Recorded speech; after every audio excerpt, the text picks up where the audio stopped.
अस्सलाम वालेकुम वरहमतुल्लाह।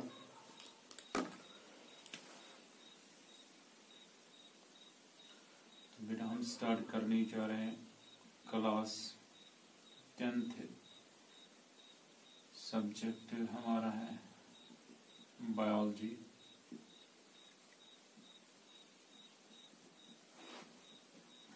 हमारा जो टॉपिक जो आज का है वो टॉपिक है हमारा दैट्स फूड वेब। ये दूसरा टॉपिक है, खासकर जो फंक्शन ऑफ इकोसिस्टम हमने कल पढ़ा था। उस फंक्शन में मैंने आपको बोला था जो इकोसिस्टम जो है उसके बहुत सारे फंक्शंस हैं, मगर जो हमें खासकर पढ़नी है जो 3 फंक्शंस हैं खासकर इसकी, जिससे हमें पता चलेगा इकोसिस्टम के अंदर कौन कौन सा काम हो रहा है। तो इसमें हमने कल पढ़ा था एक that is food chain. Food chain के क्या होती है और फूड चेन के टाइप्स क्या क्या हैं। फूड चेन के 2 टाइप्स हमने पढ़े थे, that is grazing food chain, और दूसरा हमने पढ़ा था इसमें डेट्रिटस फूड चेन हमने पढ़ा था, जिसमें मैंने कहा था ग्रेजिंग फूड चेन वो फूड चेन होती है जिसमें जो बेस होगा वो होगा प्लांट्स का, जिसमें एनिमल्स जो ग्रेज करेंगे खासकर ग्रास हैं या ग्रीन प्लांट्स हैं। इसी तरह डेट्रिवर्स में खासकर जो dead and decaying organic matter जो होता है उसके ऊपर माइक्रो ऑर्गेनिज्म जो होते हैं उस पर डिपेंड होता है और उसको वो फीड करते हैं उसी के ऊपर, जिसको हम कहते हैं डिकम्पोजर्स, या उसको हम कहते हैं डेट्रिवर्स एनिमल्स ऑर्गेनिजम्स कहते हैं उसको। तो मगर वो जो फूड जो होता है वो एक चेन में चला जाता है। अब नेक्स्ट जो है वो है फूड वेब। फूड वेब किसको कहते हैं? अगर यहाँ पे हम इस वर्ड को देखें तो यहाँ पे टर्म है वेब। वेब का मतलब होता है जैसे एक स्पाइडर जो होता है वो स्पाइडर एक अपना वेब बनाता है, तो एक जाल जैसे बनाता है। जैसे फॉर एग्जांपल स्पाइडर ऐसे एक नेटवर्क बनाता है, ऐसे नेटवर्क्स बनाता है वो स्पाइडर, तो फिर उसके ऊपर ऐसे नेटवर्किंग होती है, फिर उसके ऊपर और नेटवर्किंग होती है ऐसे करके, तो ऐसे ऐसे वो नेटवर्क बनाता है। इसको हम कहते हैं वेब। इसको हम क्या कहते हैं? इसको हम कहते हैं वेब। इसी तरह अब हमें यहाँ पे देखना है जो फूड जो होता है वो कैसे इस फूड वेब में या इस वेब के अंदर कैसे वो चला जाता है। तो फूड वेब क्या है? What's mean by food web? ये फूड वेब क्या है? A food web is a network of food chains। तो फूड वेब क्या है इसको आप लिखो। A food web is a network of food chains। तो वहां पे हमने देखा था फूड चेन में एक ही चेन होती है जिसमें एक ऑर्गेनिज्म दूसरे पे डिपेंड होता है, वो ऑर्गेनिज्म किसी और पे डिपेंड होता है, जिससे वो फूड जो है वो एक ट्रॉपिक लेवल से लेके दूसरे ट्रॉपिक लेवल तक वो फूड पहुंच जाता है। अब दूसरा क्या है? दूसरा है फूड वेब। फूड वेब क्या है? फूड वेब है एक नेटवर्क है, मगर नेटवर्क किनके हैं? नेटवर्क है फूड चेन्स की। किनकी नेटवर्क? फूड चेन जो होते हैं उनकी बहुत सारे फूड चेन्स आपस में मिल जाते हैं, वो बनाते हैं इस फूड वेब को बनाते हैं। क्या बनाते हैं? वे फूड वेब को, which becomes interconnected at various trophic levels। गो एक तो food chain is a network of food chains which becomes, तो क्या बन जाएंगे? which become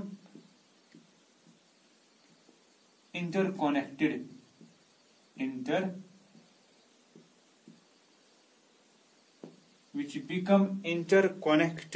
at various trophic levels। at various trophic levels।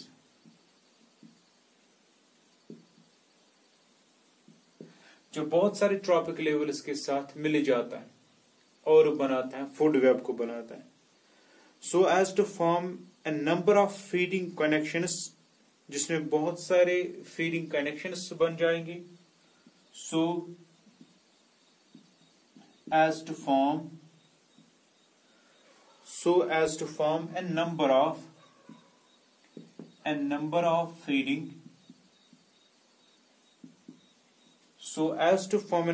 feeding connections, जिससे बहुत सारे फीडिंग कनेक्शंस बन जाएंगे among different organisms in a biotic community। among different organisms in a biotic community. Biotic community. तो इस चीज को हम कहते हैं फूड वेब। तो फूड वेब क्या है? ए food web is a network of food chains. ये फूड वेब क्या है? ये फूड वेब एक नेटवर्क है। किन की नेटवर्क है? फूड चेन्स की नेटवर्क है, जिसमें बहुत सारे फूड चेन्स आएंगे, विच बिकम्स इंटरकनेक्टेड, जो एक दूसरे के साथ इंटरकनेक्टेड होता है एट वेरियस ट्रॉपिक लेवल, जिसमें बहुत सारे ट्रॉपिक लेवल्स आते हैं, so as to form a number of feeding connections, जिसमें एक फीडिंग कनेक्शन नहीं होगा, जिसमें बहुत सारे फीडिंग कनेक्शन है, बहुत सारे ऑर्गेनिजम्स एक ही फीडिंग कनेक्शन पे डिपेंड होंगे among different organisms in a biotic, एक बायोटिक कम्युनिटी में हम देखेंगे। दैट्स कॉल्ड फूड वेब इसको कहते हैं। क्या कहते हैं इसको फूड वेब कहते हैं। अब फूड वेब में कैसे इसमें एग्जांपल्स आ जाएंगे हम वो देखेंगे।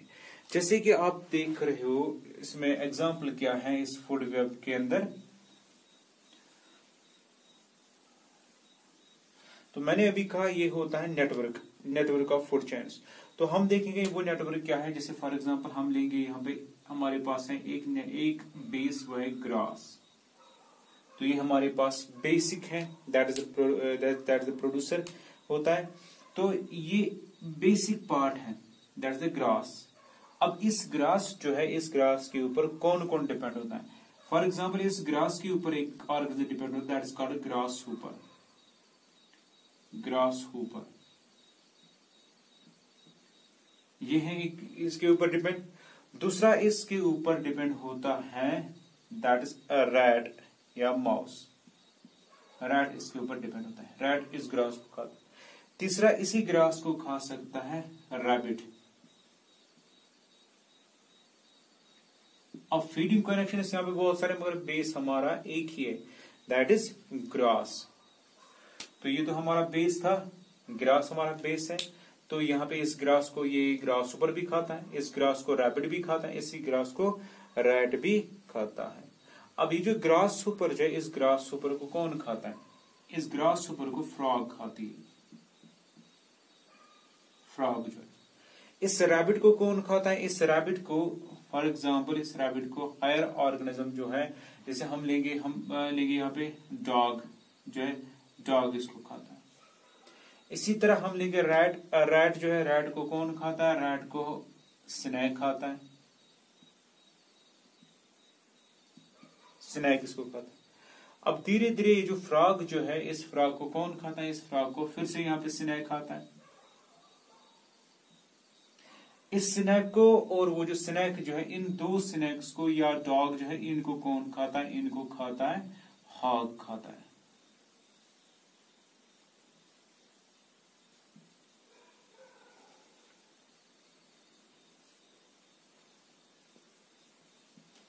ये हो गया एक एग्जांपल इस फूड वेब की। तो फूड वेब में क्या आता है? फूड वेब में कनेक्शंस बहुत सारे आते हैं, जिसमें बहुत सारे जो ऑर्गेनिज्म जो होते हैं, बहुत सारे ऑर्गेनिज्म इसमें इन्वॉल्व आ जाते हैं। तो इसको हम कहते हैं फूड वेब, इसको कहा जाता है।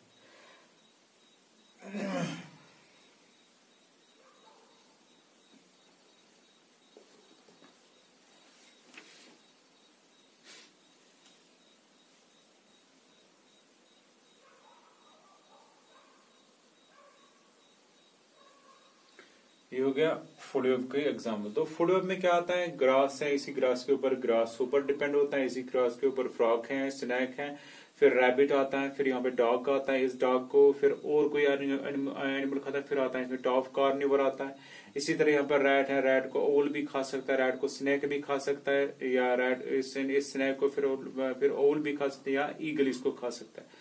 तो मैंने अभी कहा ये फूड वेब क्या है? फूड वेब में inter connection of food chains. तो यहाँ पे एक फूड चेन ये है, दूसरी फूड चेन ये है, और तीसरी फूड चेन ये। तो इसमें क्या आता है? इसमें बहुत सारे फूड चेन जो होते हैं, वो बहुत सारे फूड चेन इसमें इंटर कनेक्टेड होते हैं, और इंटर कनेक्टेड की वजह से यहाँ पे जो ऑर्गेनिज्म जो होता है वो एक ही बेस पे डिपेंड होता है। तो यहाँ से एनर्जी ट्रांसफर हो जाती है। तो इस चीज को हम कहते हैं, फूड वेब, इसको हम कहते हैं। अब ये जो फूड वेब जो है, इस फूड वेब में ये जो फूड जो होता है ये फूड एक ऑर्गेनिज्म से लेके दूसरे ऑर्गेनिज्म तक पहुंच जाता है। मगर अब हम देखेंगे इसमें ये जो फूड वेब जो है इसके कैरेक्टरिस्टिक्स क्या क्या है। यानी अब हमारा टॉपिक जो है, अब ये तो आपको समझ आएगा फूड वेब किसको कहते हैं। फूड वेब क्या है, इंटरकनेक्शन ऑफ फूड चेन्स, जिसमें बहुत सारे फूड चेन्स आएंगे, that is called food web. अब है next, that is characteristics of food chain.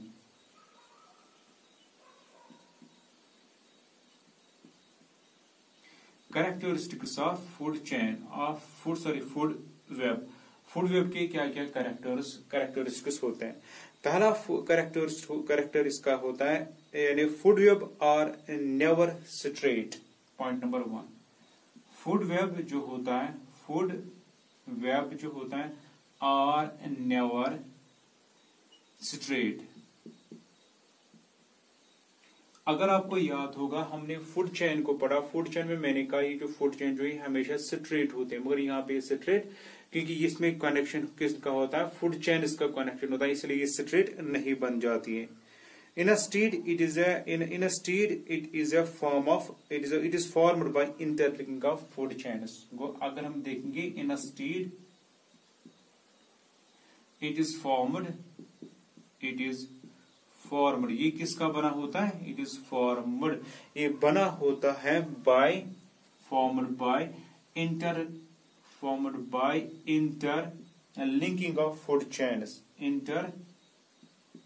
Linking of food chains को, फूड चेन जो होते हैं उनकी जब लिंक होगी तो उन्हीं का ये बन जाता है।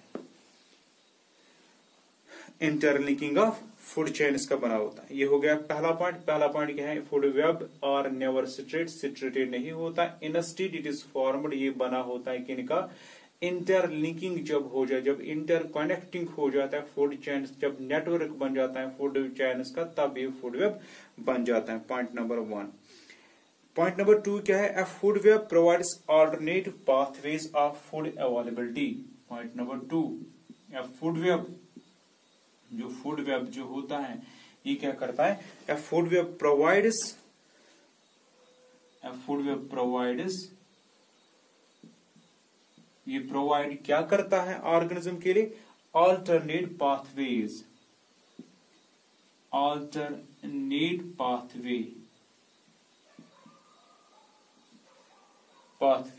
वो अल्टरनेट पाथवेज का मतलब क्या है, अल्टरनेटिव पाथवेज का मतलब होता है जैसे एक ग्रास जो होता है उस ग्रास के ऊपर कोई और भी डिपेंड होता है।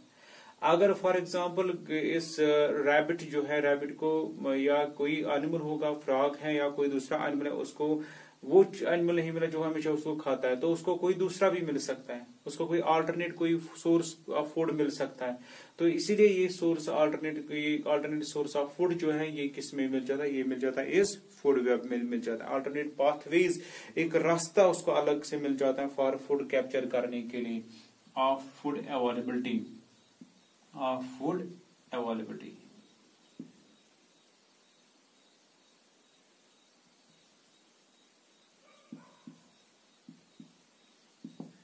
पॉइंट नंबर 3 क्या है, पॉइंट नंबर 3 है ये जो खासकर हमारा जो ये फूड वेब जो है ये हमें क्या करता है, it helps in checking the over population. ये मदद करता है किसमें, it helps in checking the over population. तो अगर पॉपुलेशन ज्यादा होगी किसी स्पीशीज की तो उसकी चेकिंग, उसको एक मेंटेन करने के लिए मेंटेनेंस जो देता है वो देता है यही फूड वेब की वजह से वो मेंटेनेंस देता है। और ये सबसे इंपॉर्टेंट क्या करता है, अगर इस फूड वेब को देखेंगे, it helps in ecosystem development. ये हमारा इकोसिस्टम जो है ये उसको डेवलप करता है। It helps in the ecosystem development. ये हो गए इस इकोसिस्टम फूड वेब के कुछ इंपॉर्टेंट पॉइंट्स। तो फूड वेब क्या है, फूड वेब होता है, फूड वेब एक इंटरकनेक्टिंग या inter network of food chains का बना होता है, जैसे बहुत सारे फूड चेन्स आएंगे तो यहाँ पे क्या है, यहाँ पे इसके कैरेक्टर्स कौन कौन से हैं। पहला कैरेक्टर है food web are never straight, ये कभी स्ट्रेट नहीं होता है। इनस्टेड इसके बगैर क्या होता है, इसके बरकस ये क्या होता है, ये बना हुआ होता है इंटरलिंकिंग का फूड चेन। जब बहुत सारे फूड चेन्स इंटरलिंक होते हैं तो उन्हीं का ये बना होता है। दूसरा पॉइंट है it provides alternate pathways of food availability को, ये फूड वेब जो है ये प्रोवाइड करता है अल्टरनेट पाथवेज, यानी एक ऑर्गेनिज्म सिर्फ एक ही सोर्स ऑफ फूड पे डिपेंड नहीं हो सकता है, वो दूसरा कोई सोर्स भी उसको अवेलेबल मिल सकता है वहां पे। तो इसी को कहते हैं प्रोवाइड अल्टरनेट पाथवेज, अलग अलग रास्ते बनाता है फॉर फूड अवेलेबिलिटी करने के लिए, फूड अवेलेबिलिटी देने के लिए या लेने के लिए। It helps in checking the over population, तो अगर किसी इकोसिस्टम में पॉपुलेशन ज्यादा होगी तो उसको ओवर चेकिंग करने के लिए, उसको चेक करने के लिए कौन सा आता है, वो आता है फूड वेब आता है वो, जिससे हमें पता चलता है कौन सी स्पीशीज का नंबर इंक्रीज हो गया, कौन सी स्पीशीज का नंबर डिक्रीज हो जाता है। It helps in the ecosystem development, जो हमारा इकोसिस्टम जो होता है वो डेवलप रहता है। यानी इकोसिस्टम डेवलप कैसे रहेगा, इकोसिस्टम में एक बैलेंस रहती है, एक इकोलॉजिकल बैलेंस रहती है, जिसमें इकोलॉजिकल बैलेंस तब रहेगी जब ओवर पॉपुलेशन नहीं हो जाएगी। तो जब इक्वल पॉपुलेशन रहेगी जिससे मेंटेनेंस, हर कोई स्पीशीज रहता है, एक स्पीशीज दूसरे के ऊपर डिपेंड होगा, दूसरा स्पीशीज दूसरे के ऊपर डिपेंड होगा, वो इनका नंबर एक मेंटेनेंस रहता है, इसी को हम कहते हैं, ये हम it helps in the ecosystem development, हमारे इकोसिस्टम को क्या करता है, एक डेवलपमेंट देता है। फिर इंशाल्लाह हम कल पढ़ेंगे इसमें जो तीसरा इसका एनर्जी या तीसरा पार्ट जो है इसका जो फंक्शन है इसकी, वो है इकोलॉजिकल पैरामीटर्स, वो इंशाल्लाह हम कल देखेंगे।